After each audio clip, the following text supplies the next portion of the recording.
आज की वीडियो में बात करेंगे कि ज़मीन की रजिस्ट्री कब कैंसिल करवाई जा सकती है और कौन से तथ्य अमान्य होते हैं जिससे ज़मीन की रजिस्ट्री कैंसिल नहीं हो सकती है। देखिए, ज़मीन की रजिस्ट्री या मान लीजिए आपने ज़मीन खरीदी है तब रजिस्ट्री कराई, या मान लीजिए अदर किसी व्यक्ति की ज़मीन खरीदी और उसने रजिस्ट्री कराई है, तो वह कब कैंसिल हो सकती है और कब कैंसिल नहीं हो सकती है। कौन कौन से ऐसे तथ्य हैं जिनके आधार पर रजिस्ट्री कैंसिल कराई जा सकती है।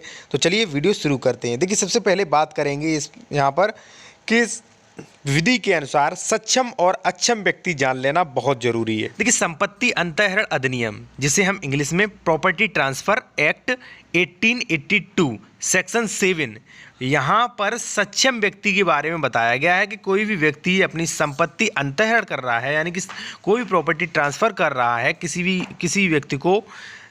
व्यक्ति के नाम, तो वहाँ पर सक्षम, उस व्यक्ति का सक्षम होना बहुत ज़रूरी है। विधि में सक्षम व्यक्ति के लिए कुछ परिभाषाएं, कुछ तथ्य और कुछ फैक्ट दिए गए हैं। जैसे मान लीजिए भारतीय संविदा अधिनियम धारा 11 जो है वो सक्षम व्यक्ति के बारे में परिभाषा करती है। देखिए, अब जैसे मान लीजिए आप किसी से ज़मीन खरीदते हैं, ज़मीन तय करते हैं, तो जिससे आपने ज़मीन तय की है, जिससे आप ज़मीन खरीद रहे हैं, तो सबसे पहली कंडीशन तो यही है कि वो व्यक्ति सक्षम व्यक्ति होना चाहिए। और संविदा अधिनियम धारा 11 के अनुसार सक्षम व्यक्ति वह व्यक्ति है जो वयस्क है, जो स्वस्थ चित्त, जिसका दिमागी संतुलन बिल्कुल सही है और जो विधि के अधीन संविदा के लिए अयोग्य न किया गया हो। देखिए, हम संविदा चला रहे हैं, संविदा को इंग्लिश में हम कॉन्ट्रैक्ट कहते हैं। यानी कि देखिए, जब भी आप कोई ज़मीन खरीदने जाते हैं तो सबसे पहले आप संविदा करते हैं, जिसे हम कहते हैं, जब भी ज़मीन आप खरीदने जाते हैं तो उससे ज़मीन का रेट तय करते हैं, जो भी अपनी शर्तें और ज़मीन तय करते हैं पहले, ठीक है, तो उसे ही हम संविदा या करार कहते हैं। अब बात करेंगे अक्षम व्यक्ति के बारे में। देखिए, अक्षम व्यक्ति के बारे में भी जान लेना जरूरी है। अक्षम व्यक्ति वह है जो अवयस्क है, जो पागलपन, जो दिवालिया घोषित कर दिया है किसी न्यायालय द्वारा, वह व्यक्ति अक्षम व्यक्ति है। ऐसा व्यक्ति जो है रजिस्ट्री करा ही नहीं सकता, किसी भी प्रकार की जो प्रॉपर्टी है वो ट्रांसफ़र कर ही नहीं सकता है। चलिए, अब बात करते हैं कि किन कारणों को लेकर, किन तथ्यों को लेकर रजिस्ट्री कैंसिल करवाई जा सकती है। सबसे पहला पॉइंट है असंक्रमणी जमीन की रजिस्ट्री। यदि आपने किसी असंक्रमणी ज़मीन को खरीद लिया है, उसकी रजिस्ट्री करवा ली है, तो ऐसी असंक्रमणी ज़मीन की रजिस्ट्री जो है वो भविष्य में कैंसिल करवाई जा सकती है। क्योंकि असंक्रमणी ज़मीन पर बहुत सी शर्तें हैं। अगर आप उनके बारे में नहीं जानते तो वीडियो की डिस्क्रिप्शन में लिंक दी गई है कि असंक्रमणी ज़मीन क्या होती है। सबसे पहले आपको असंक्रमणी ज़मीन नहीं खरीदना है। अगर मान लीजिए किसी व्यक्ति ने असंक्रमणी ज़मीन खरीद ली है ज़बरदस्ती, तो वह रजिस्ट्री जो है कैंसिल करवाई जा सकती है। दूसरा पॉइंट है विवादित ज़मीन। ठीक है, देखिए, ऐसा नहीं है कि ज़मीन मान लीजिए आपके नाम में है और पूरी तरीके से सही है, और यदि मान लीजिए कोई कोई भी उसके पास ठोस तथ्य नहीं है और ऐसे ही विवाद खड़ा किए है, तो वहाँ पर रजिस्ट्री तो कैंसिल होगी नहीं। विवादित वाली ज़मीन, यानी कि मान लीजिए इस पर कोई भी ऐसा विवाद है जो न्यायालय में विचाराधीन है, ऐसी ज़मीन की यदि रजिस्ट्री हो जाती है तो वह रजिस्ट्री जो है वो कैंसिल हो जाती है। देखिए, विवादित ज़मीन, अगर यदि मान लीजिए आप कोई ज़मीन खरीद रहे हैं, कोई भी कृषि की ज़मीन खरीद रहे हैं और आप यह नहीं जान पाते हैं कि विवादित ज़मीन है ये या नहीं, या मान लीजिए आप जानना चाहते हैं, तो आप बड़ा आसानी से जान सकते हैं। आजकल जो भी ऑनलाइन सुविधा है, आप वहाँ पर जो भी गाटा संख्या है वहाँ पर जाके पूरा विवरण देख सकते हैं कि यहाँ इस ज़मीन पर कोई भी न्यायालय में जो विवादग्रस्त तो नहीं है, या मान लीजिए कोई भी इस ज़मीन पर केस, या मान लीजिए कोई भी मामला कोर्ट में विचाराधीन तो नहीं है, तो आप ऑनलाइन चेक कर सकते हैं। ठीक है, तीसरा जो है वो है फ्रॉड करके अगर ज़मीन बेची गई है, ज़मीन की रजिस्ट्री कराई गई है, तो वो 100% कैंसिल हो सकती है। देखिए, फ्रॉड करके ज़मीन का मतलब है, जैसे मान लीजिए ए व्यक्ति ने बी को अपनी कृषि भूमि, मान लीजिए बी को ज़मीन की रजिस्ट्री कराई और बी ने 2-3 साल हो गए, बी ने अपने नाम दाखिल खारिज नहीं कराया। अब वह संपत्ति ए के नाम शो हो रही है और 2-4 साल बाद, या मान लीजिए 10 साल बाद, ए ने वही संपत्ति यदि सी को बेच दी, तो वहाँ पर बी व्यक्ति जो है, जिसने पहले वो ज़मीन खरीद चुका था, वो व्यक्ति सी व्यक्ति को जो ज़मीन बेची गई है उसकी रजिस्ट्री कैंसिल करा सकता है, और ए व्यक्ति ने जो संपत्ति बेची है दूसरी बार फ्रॉड करके, और ए के खिलाफ जो है 420 का मुकदमा भी हो सकता है।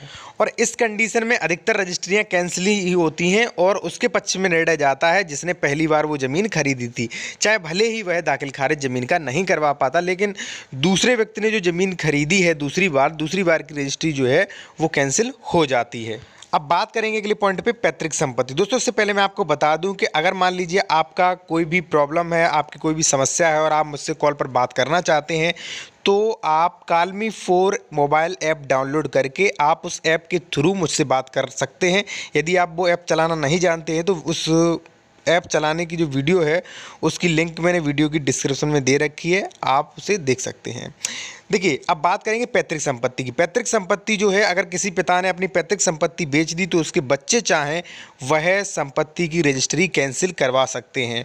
और ऐसा भी नहीं है कि पिता ने संपत्ति बेची, बच्चे ने रजिस्ट्री कैंसिल करा दी। हर मामले में ये नहीं होगा, कुछ कंडीशंस होती हैं। देखिए अगर ऐसा होने लगे कि पिता संपत्ति बेचे और बच्चे जो हैं उस रजिस्ट्री कैंसिल करा के संपत्ति वापस ले लें, तो ये धंधा बन जाएगा और बहुत लोग इसका नाजायज़ फ़ायदा उठाएंगे। इसलिए अगर किसी भी व्यक्ति ने, किसी पिता ने अपनी पैतृक संपत्ति बेच दी है और पुत्र जो हैं वो वयस्क हैं, समझदार हैं, और पिता ने नशे में या मान लीजिए शराब के चक्कर में ऐसी किसी भी ज़मीन की अगर रजिस्ट्री कर दी है जो पैतृक है, तो पुत्र उस पर ऑब्जेक्शन लगा सकते हैं और ऐसी रजिस्ट्री वापस भी करा सकते हैं। लेकिन कंडीशन तब है जब पिता मान लीजिए दिवालिया घोषित, या मान लीजिए वो नशे में नशा करने के लिए या मान लीजिए फालतू बर्बाद करने के लिए ये सब कर रहा है, तो ऐसी कंडीशन में रजिस्ट्री की जो भी रजिस्ट्री होती है वो कैंसिल हो जाती है। और कई मामलों में रजिस्ट्री कैंसिल हुई भी हैं पैतृक संपत्ति के मामले में। क्योंकि जब आप हिंदू उत्तराधिकार देखेंगे तो हिंदू उत्तराधिकार में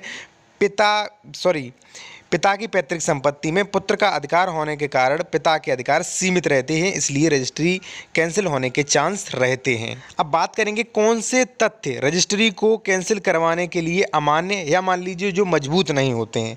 पहला तथ्य है वो है पैसे न देने पर। देखिए सामान्यतः क्या होता है, जो भी व्यक्ति अपनी ज़मीन बेच देते हैं फिर कई लोगों की कहा सुनी पे आके वो आपत्ति लगाने लगते हैं। वो कुछ नहीं करेंगे तो भाई संपत्ति बेचने के बाद, पैसे लेने के बाद वो उस ज़मीन पर ही आपत्ति लगा देंगे। तो ऐसे में क्या होता है भाई, वो यही अपना तथ्य बनाते हैं कि भाई मेरे जो ज़मीन है उसके पैसे, पूरे पैसे नहीं दिए गए हैं। ठीक है, ये जो तथ्य है ये बहुत ही बेकार तथ्य है। इससे रजिस्ट्री कभी कैंसिल नहीं होती है, क्योंकि जब आप रजिस्ट्री करते हैं तो वहाँ पर सारी शर्तें लगा दी जाती हैं कि भाई मैंने पूरा पैसा ले लिया है। और जब आप रजिस्ट्रार ऑफिस जाते हैं तो रजिस्ट्रार भी आपको पूछ लेता है कि भाई आपको पूरे पैसे मिल गए हैं या नहीं, या मान लीजिए आप ज़मीन क्यों बेच रहे हैं। तो ये सारी बातें जो है ये फालतू की बातें, ये तथ्य फालतू का है, इससे रजिस्ट्री कैंसिल नहीं होगी।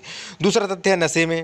ठीक है, कई घर परिवार के लोग ये भी आरोप लगाते हैं कि भाई नशे में रजिस्ट्री करवा ली, तो ये भी तथ्य जो है वो आपका बेकार रहेगा। क्योंकि रजिस्ट्रार ऑफिस जाते हैं तो रजिस्ट्रार वहाँ पर देख सकता है कि भाई नशे में है ये आदमी या क्या है, तो ये भी तथ्य जो नशे वाला तथ्य है वो उससे भी कैंसिल नहीं हो सकती है। चौथा है बलपूर्वक। यदि मान लीजिए कोई व्यक्ति रजिस्ट्री कैंसिल कराने के लिए ये कहता है कि मुझसे रजिस्ट्री बलपूर्वक करवाई गई है, तो ये भी फैक्ट जो है वो गलत है, इस रजिस्ट्री कैंसिल नहीं होगी।